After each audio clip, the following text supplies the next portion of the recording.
Talk to me about Joe Biden. I did watch him totter his way around Ukraine. Now, all credit to him. I'm not a great fan of Joe Biden, but all credit to him that he got there. He was on the ground in Kyiv.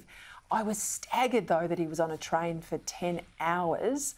I mean, that security risk, even though the train's not static, it's moving, that would have had the Secret Service in an absolute meltdown. What did you find interesting about it? Where does it go from here with those commitments he made?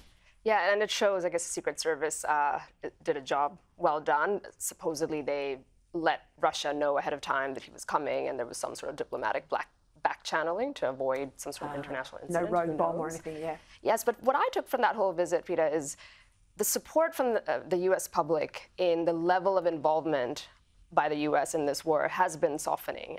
And it was never there was never universal support. I've made this point before, where on a surface level, the abstract question of do we support democracy and sovereignty? Absolutely, people do. When you get into, is it worth $100 billion? Is it worth our weapons going there? Is it worth the president going there on that soil?